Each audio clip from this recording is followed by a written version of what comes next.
Egun on denoi.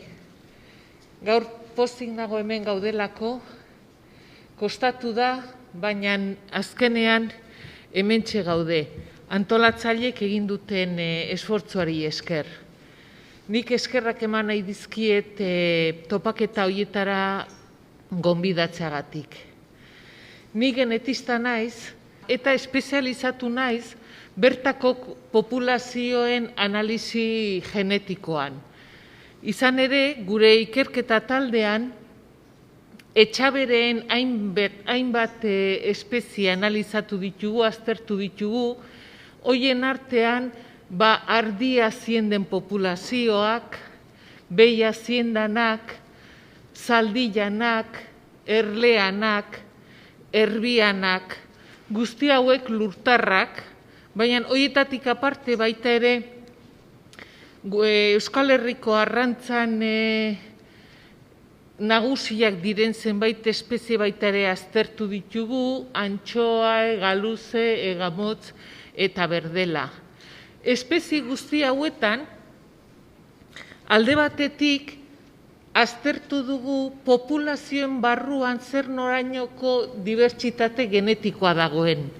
Jakin nahian populazio barru horietan odolkidetasunik dagoen, edo genetikoak murriztu duen populazio horren aldakortasun genetikoa berezkoa zaukana, eta bar. Eta beste alde batetik, baita ere, populazioen arteko dibertsitatea neurtu dugu jakitearen norainoko desberdintasun genetikoa dagoen populazio horien artean. Eta azterlan guzti horiek bideratuak egon dira bertako populazioen kontserbaziora eta baita ere hobakuntza genetikorako programetara. 2000 urtean, Gipuzkoako erlezainen elkartea hurbildu zen guregana, kezkatuta bai zeuden bertako erlearen kontserbazioarekin. Bazekiten erlezain batzuk hasiak zirela erreginak inportatzen kanpoko beste leku batzuetatik, eta gainera modan jartzen ari omen zen praktika berri hori. Eta orduan etzekiten inportatutako erregin horiek eragin handia zaukaten bertako populazioetan, hau da, hibridazio maila altua ote zen bertako eta kanpoko erreginen artean eta bar. Bestalde batetik, garai horretan, ikerketa talde bat frantsesa zena, horiek argitaratutako paper batean zalantzan jarri zuten Euskal Herriko erlea Apis mellifera iberiensis edo Apis mellifera azpiespeziekoa ote zen. Bi galdera horiek buruan genitula erabaki genuen Euskal Herriko erlearen karakterizazio genetiko bat aurrera eramatea. Gaur honea etorri natzaizue bertako erlearen konserbazioarekin lotuta dauden zenbait aspektu genetiko aipatzea. Hasiko naiz historia evolutiboari buruz hitz egiten, jarraituko dut esperimentu batekin nabarmentzen duena benetan importantea dela bertako erlearekin lan egitea. Jarraituko dut gure taldeak garatu dituen zenbait metodo genetiko azaltzen, eta bukatuko dut gaur egun martxan daukagun proiektu berri bat deskribatzen.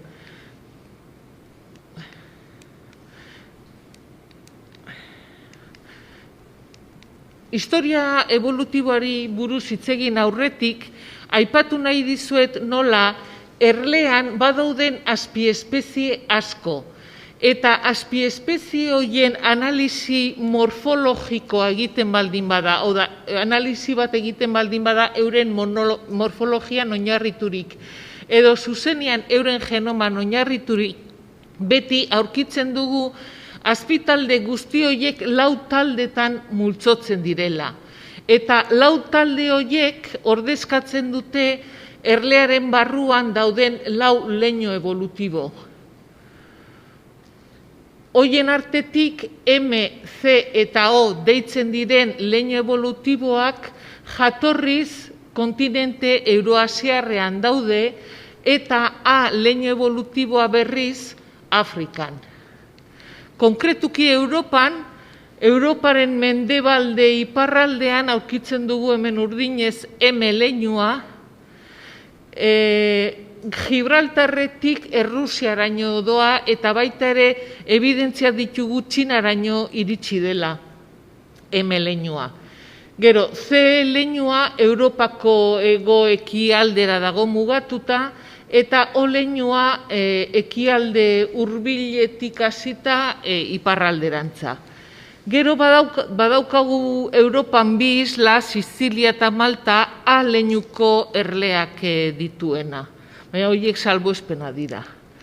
Bueno, leinu guzti horiek arbaso amankomun bat daukate.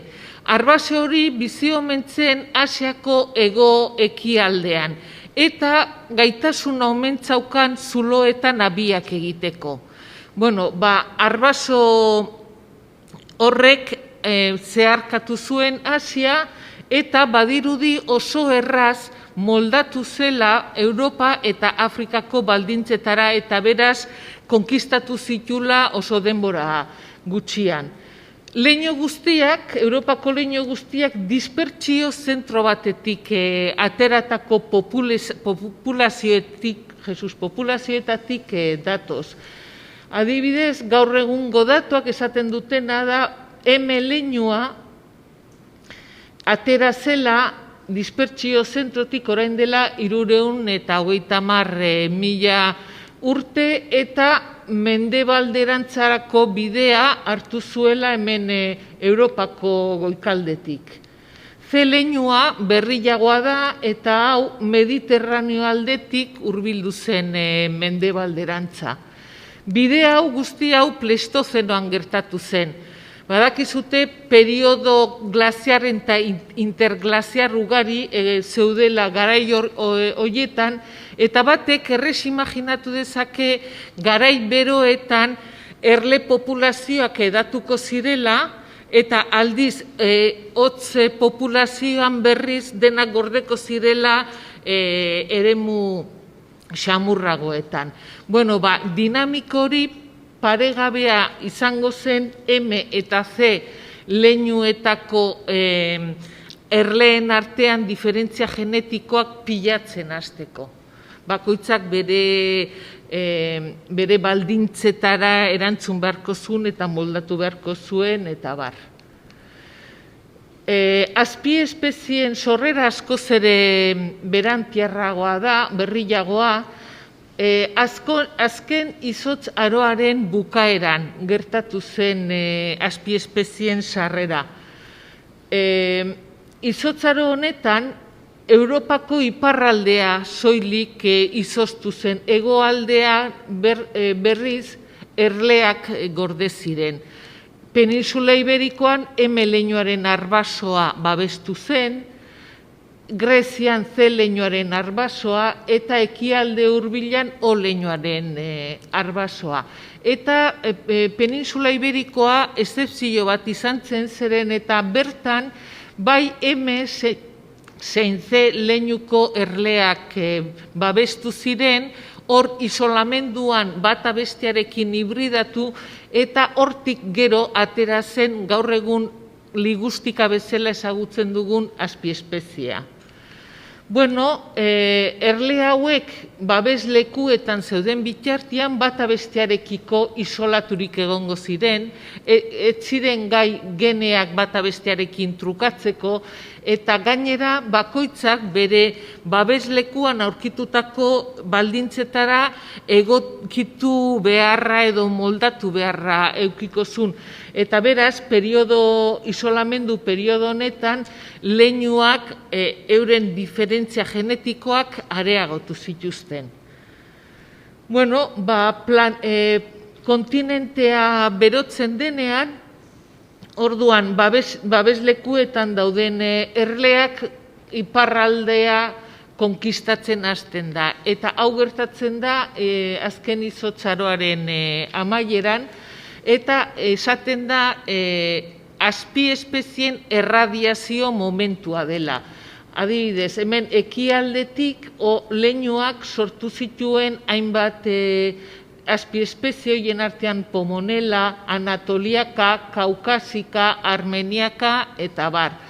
Grezian babestuta zeuden erleak gorantzein zutenean Karnika azpiespezia infamatua dena emango zuten, baita ere Macedonika, Cekropia, Adami, eta gero ligustika baita ere leinuaren barruan sartzen da, naiz eta desberdinena izan leinu evolutibo honen barruan. Eta gero, Iberiar peninsulatik ateratako erlea melifera azpiespezia eman zuen, eta bertan geratu zena iberiensis azpiespezia. Honela, gaur egun Europan 12 azpiespezie aurkitu ditzakegu, eta jatorriz euren banaketa geografikoaren eremua hemen kolore desberdinetan dago adierazita. Hemen leinuari dagokiola, gogoratu bi azpiespezie ditula, iberiensis eta melifera, gure taldeak 2000 urtean, enpeinatu zenean Euskal Herriko erlea karakterizatzen, kolaboratzen hasi ginen Versailleseko Unibertsitateko irakasle batekin, Lionel Garneri, baita Washington Unibertsitateko aditu batekin, Neikerreko Eba Ugarte doktorearekin, eta Gipuzkoako erlezainen elkartearekin. Hemen leinuaren karakterizazioa burutu genuen. Eta Irati Miguelen tesia lan horrekin egin genuen, eta gaur egun unibertsitatean dago lanean. Lagindu genituen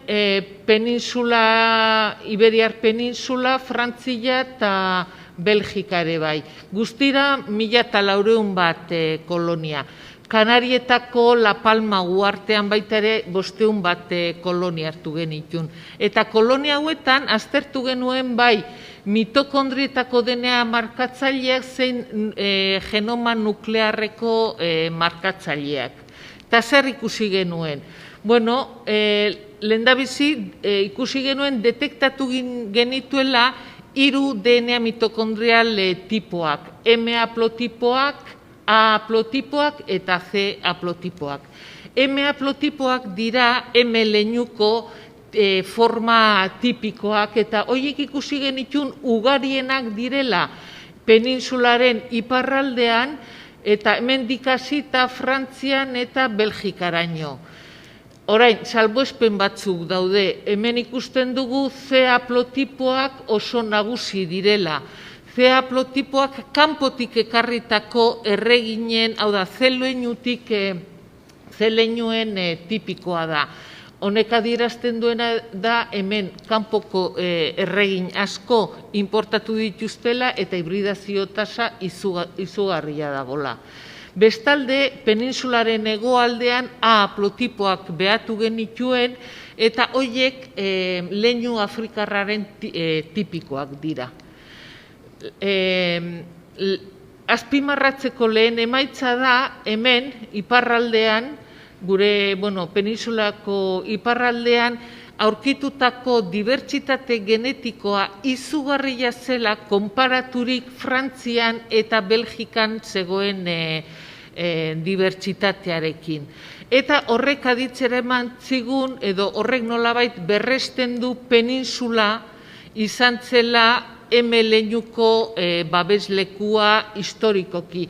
Zergatik zeren eta birkolonizazio batek berez birkolonizatzen ari diren populazioen pobretze genetiko bat dakar. Zesan nahi dut horrekin, behitu imagina, hemen berotu dela kontinentea eta zenbait erlea itzindari hasten direla iparralderantza. Gutxi batzuk izango ziren, eta gutxi horiek ezin dute ordezkatu peninsulan zegoen aldakortasun genetiko guztia. eta are gehiago gutxi horiek gorantza doazela, gorabera asko aurkituko zituzten, eta bidean aldaera galtzea baita ere erresa izango zen. Bestalde batetik, konparatzen baldin badugu Pirineoetako ezkerraldean, hau da, mendebaldean eta ekialdean aurkitutako aldaera mitokondrialak, ikusten duguna da, mendebaldean, hau da, Euskal Herri aldean, topatzen ditugula Belgikan eta Frantzian aurkitutako aldaera guztiak, hoiek eta gehiago. Eta aldiz, hemen ekialdean ez da hori gertatzen, ekialdean askoz ere aldaera gutxiago aurkitzen ditugu. Horrek zer adierazi nahi digu, adierazi nahi edo guretzat, hori interpretatu genuen esanez, birkolonizazioan egondako bi igarobideetatik bata mendebaldean eta bestea ekialdean, mendebaldekoa izango zuela inpakto gehiena Europaren iparralderantza. Aldiz, ekialdeko populazioak nolabait egingo zuten bidea Frantziako Mediterraneo aldera izango zen, eta hori kliman oinarriturik erraz azaldu daiteke. Eta bukatzeko, kontserbazio programak direla eta gure emaitzak aspektu interesgarri bat destakatzen dute. Eta hemen hainbesteinoko dibertsitate genetikoa aurkitu dugu peninsularen iparraldean, konsideratu dezakegula eskualde hori leinurako gordailu genetiko bat izan daitekela. Bueno, boltaturik hegoaldeko kolonia hauek afrikarra, DNA mitokondrial afrikarra daukaten hauek, gure galdera zen, kolonia hauen jatorria zer da, afrikarra edo benetan leinukoak dira. Galdera horrei erantzun bat emateko, analizatu genuen kolonia hauen genoma nuklearra. Eta behitu hau da, distantzia genetikoetan oinarritutako arbola bat. Eta arbol honetan zenbat eta bi kolonia gertuagoa izan, esan nahi du distantzia genetiko txikiagoa daukatela eta beraz antzekotasun genetiko handiagoa. Behitu, zuhaitz honetan gorriz daude guk analizatutako kolonia guztiak, Gibraltarretik hasita Belgikaraino. Beraz, argi gera eta denak daude estuki multzotuak, horrek esan nahi du oso igualak direla genetikokin besteekin konparatzen baldin badugu. Gure ondorioa da, hegoaldeko koloniak leinukoak direla eta ez direla afrikarrak. DNA mitokondrial afrikar hori eduki dezaketela kontakto sekundario baten bidez. Izan zitekeela, arabeak hemen etorri zirenean ekarritako erleen ondorioz, edo prehistorian lehenagotik beste momentu batean egondako Afrikatik onuntza migrazioren bat. Bueno, eta begiratzen baldin badugu, guk gure kolonien distantzia genetikoen arbola, zera nabarmentzen dugu, eta da, koloniak arbolan daukaten kokapena oso antzekoa dela kolonia hauek daukaten banaketa geografikoarekin. Behitu, mutur batean aurkitzen dugu hegoaldeko koloniak, Sevilla, Granada eta Cácereseko koloniak, eta arbolaren kontrako muturrian aurkitzen ditugu Frantziako iparraldeko eta Belgikako koloniak. Beraz, arbol honetan argi dagoena da, distantzia geografiko handiena daukaten koloniak daukatela baita ere distantzia genetiko handiena, hau da, desberdintasun genetiko handienak.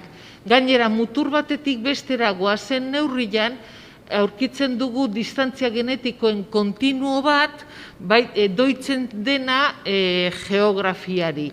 Eta rekorrido hau egiten ari garenean, hemen pasatzen garenean Pirineoen hegoaldean kokatutako kolonietatik Pirineoen iparraldean dauden hoietara aurkitzen dugu salto txiki bat. Nolabait Pirineoak amplifikatzen dute kolonien artean dagoen distantzia genetikoa. Eta arbol honek orduan ze esaten digu ba? Esaten diguna da gure eremuan gu baldin badaukagu kolonia batzuk geografikoki hurbil daudenak bata bestearekiko, hoiek trukatuko dituztela geneak eta beraz oso antzekoak izango direla genetikoki, distantzia genetiko txikia edukiko dutela. Baina kolonien geografian distantziak handitzen doan neurrian, bi kolona horiek isolatzen hasiko dira, gene gutxiago trukatzen eta beraz desberdintasun handiagoak izango dituztela. Eta hau da, modelo honek esplikatzen du guk aztertutako eremuan kolonien desberdintasun genetikoen faktorea distantzia geografikoa dela. Eta bigarren faktore bat hain importantea ez dena, binon bere eragina daukana da Pirineoak sortzen duten isolamendua. La Palma uharteko koloniak 500 bat analizatu genitun eta ikusi genuena izan zen oso hibridazio tasa bajoa dagoela eta gaina hibridazioa dagoela oso konzentratuta islaren gune konkretu batean. Eta berau berri ona izan zen martxan jarri nahi zuten konserbazio programarako. Eta La Palma erlearen jatorriari buruz, DNA mitokondrialak eta nuklearrak esaten zutena gure emaitzen arabera da jatorri iberiarra daukatela eta ez aldiz afrikarra. Bukatzeko Txabez Galartzak 2013an argitaratu zuen lan bat, eta bertan non erleen genoma osoak sekuentziatzen dituzten eta proposatzen du Apis mellifera iberiensis azpiespezian gutxinez 3 ekotipo daudela. Ekotipo hauek desberdindu dira eskualde hauetan dagoen isolazio, temperatura eta prezipitazioa desberdinak direlako. Guk 3 ekotipo hauei gehituko genieke Kanariaseko ekotipoa. Behin ikusita nola sortu den erleetan gaur egun dagoen dibertsitate genetikoa, deskribatuko dizuet esperimentu bat nabarmentzen duena oso garrantzitsua dela tokian tokiko erlea haztea.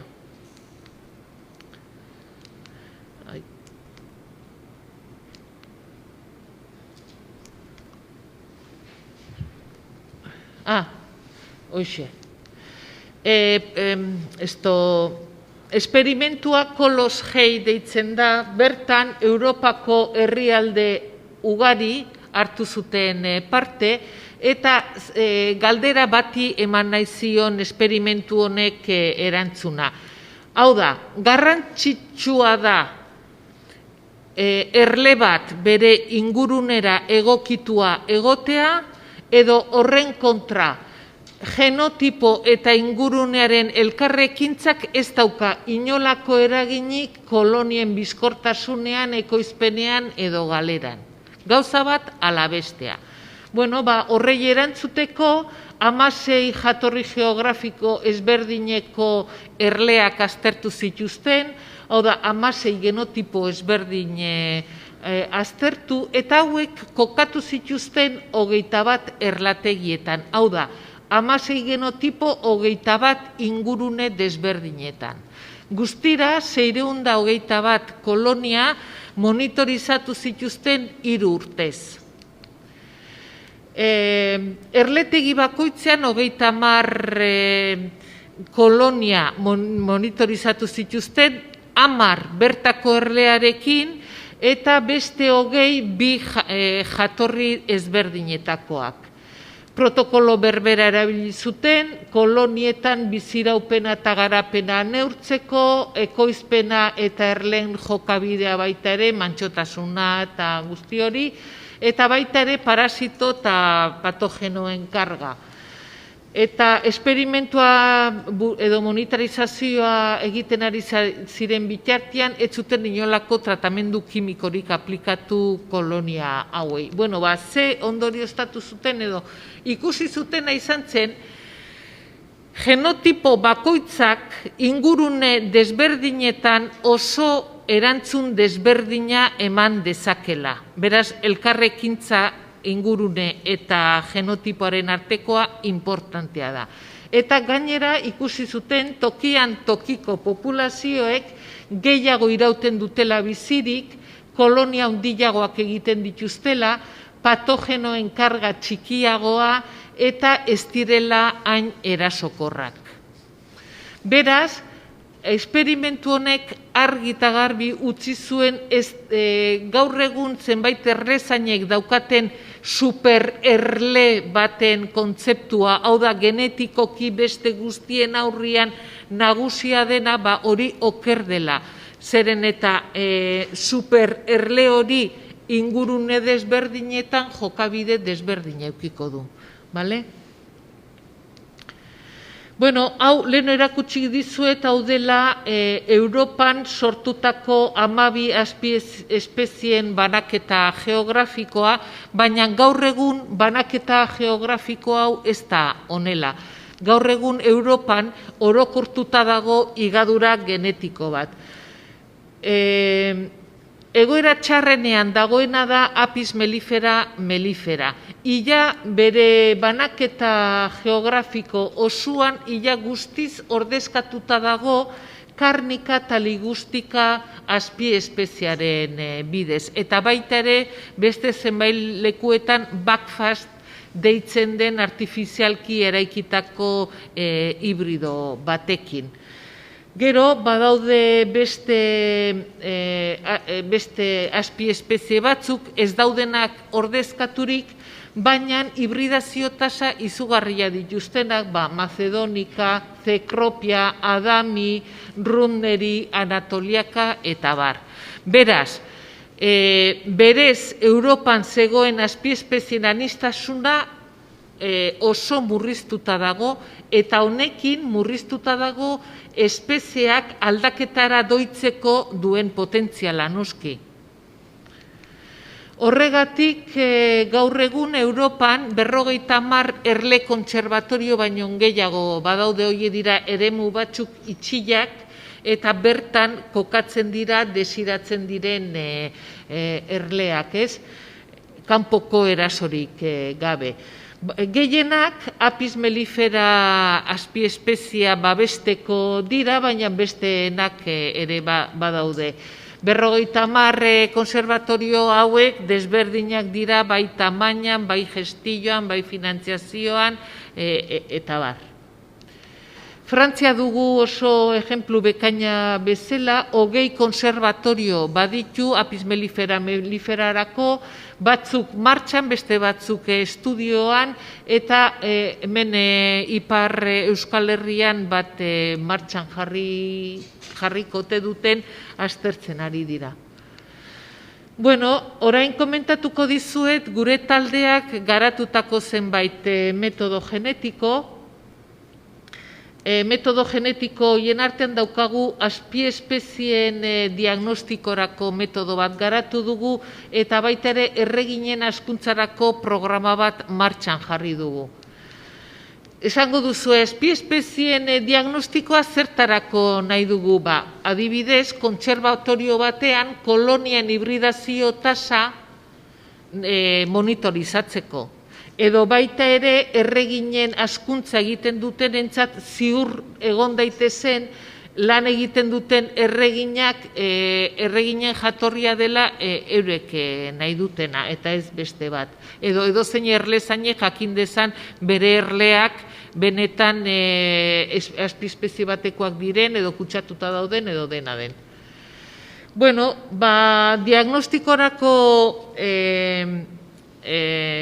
tresna hau SmartBiz deitzen den proiektu europear baten barruan garatu genuen, eta, azterketa genomiko bat egin genuen, Europako 12 azpiespezieak karakterizatzeko eta gero erraminta diagnostiko hori sortzeko. Horretarako, Europa osoaren zehar 2000 baino kolonia gehiago lagindu genitun, 12 azpiespezie ordezkatzen zituztenak. Egin genuen genoma osoaren sekuentziazioa, aztertu genuen genoma horien aldakuntza genetikoa eta konparatu genuen azpiespezie desberdinek daukaten aldakuntza. Zertarako diferentziak aurkitu nahian azpiespezie baten genoma bestearekin konparatuta. Eta aurkitu genitun diferentzioiek. Beitu, genomaren 300 markatzaileekin gai izan ginen 4 leinu evolutiboak desberdintzen. Eta 4.000 bat SNP erabilita gai izan ginen Europako 12 azpiespezieak bata bestearen gandik genetikoki desberdintzen. Horrelako txip batean, 96 erle analizatu daitezke, 4.000 markatzaile hauetarako, eta behin genotipoa daukagula, algoritmo bat aplikatu eta algoritmo horrek alderatzen du guk testatzen ari garen genoma, hemen ditugun erreferentzia batzukin, eta adibidez guk analizatutako genoma iberiensis balitz, algoritmoak kokatuko luke iberiensisen erreferentzi populazio edo puntuak dauden hortan. Eta horrela egiten da erle jakin baten azpiespeziaren esleipena. Proiektu honetan, SmartBiz proiektuan baita ere, helburua zenez bertako erlearen erabilera sustatzea, erreginak hautatzeko eta hazteko programa kooperatibo bat martxan jartzen lagundu genuen hemen Euskal Herrian. Horretarako aditu aleman Ralf Buchler honek lagundu zigun asko, eta hemengo karga egoitz galartzak eraman zuen Gipuzkoako Erlezainen elkarteko albaiteroa. Gure filosofia da, guk nahi baldin badugu hemen gure erlezainek bertako erlea haztea, eskura eduki behar dituzte bertako erreginak, eta gainera maite behar dute bertako erregin horrek dituzten ezaugarriak. Hori lortzeko derrigorrez martxan jarri behartzen hautespen eta hazkuntza programa bat erreginak sortuko zituena gure erlezainentzat. Gaur egun martxan dago programa horrek SmartBizen ikasitako protokoloak aplikatzen ditu, baina doituak gure erlezainek daukaten lan moduari, eta programa dela eta elkarte berri bat sortu da, Erbel deitzen dena, eta bertako erlearen hazkuntzarako elkarte bat da. Gauzak oso ondo doaz, elkartean 5 elkarte daude barruan, eta gutxinez 40 erlezain. Eta ja dagoeneko 3 belaunaldiz egin dute erreginen hautespena eta zabalketa. Etorkizun ona edukiko du segurazki programa honek, zeren eta bertan inplikatuta daude erlezainak oso motibatuak daude, eta hortaz aparte Erbel ez dago isolatuta, baizik eta Europako azleen sare baten barruan dago, non 11 herrialdetako 20 partaide daude. Izan ere, Erbel izan zen sare honen kofundatzaile bat. Eta Erbelek nahi duenez garantizatu hasten ari diren erreginak, bertako erreginak direla, gure diagnostikoa aplikatu diogu eta analizatutako 186 kolonietatik bakar batek egin digu huts. Eta hori, klaro, programatik kanporatu eginda. Bukatzeko, komentatuko dizuet gaur egun martxan daukagun proiektu bat. Beitu, gauza da, nahi dugula, helburu finala izango litzateke erlezaintzan erabiltzen diren tratamendu kimikoak gutxitzea. Eta horretarako nahi duguna da erlearen osasuna sustatu. Eta nola sustatu osasuna? Mikrobiota orekatu bat lortuz. Orain, komentatuko dudan esperimentu honetan, 3 herrialdeko ikerlariak gaude inplikatuak eta 4 instituzio. Bertan, orain esplikatuko dudan honetan, June Gorrotxategik egingo du, ikasleak egingo du bere tesia. Haitu dezute mikrobioma hitza, ez? Proiektu honekin daukagu paradigma aldaketa bat. Proiektu honetan aztertuko dugu dibertsitate genetikoa, baina ez populazio mailan, baizik eta komunitate mailan. Aztertuko dugu erleak euren esteetan daukaten bakterioen komunitatea. Bakterio komunitateen dibertsitate genetikoa. Bale? Eta zergatik orain gauza guzti hau? Bueno, problema dago erleak ahulduta daudelako eta kolonien galera ugari gertatzen ari da. Zergatik, alde batetik oso dieta pobrea daukatelako, zergatik, euren habitata naturala galtzen, murrizten ari delako, eta ingoratuta daudelako laborantzaz, industria, hiriak, eta bar. Bestalde batetik, tratamendu edo produktu kimikoekin inguratuta daude. Bai nekazaritzan erabiltzen diren produktu kimikoak, zein erlazaintzan euren patogenoen eta parasitoen kontrarako erabiltzen diren produktu kimikoak. Eta horiek erlearen sistema, immunitate sistema ahultzen du, deprimitzen du. Gaizki jateak baita ere erlearen immunitate sistema deprimitzen du. Eta gero, tokira egokitu gabeko erleak hazten baldin badira, erle horiek baita ere, baldin badaude leku bat ez dena eurentzat egokia baita ere immunitate sistema deprimituta eukiko dute. Bueno, guk proposatzen dugu immunitate sistema hori indartzea erleari mikrobiota orekatu bat eskainiz.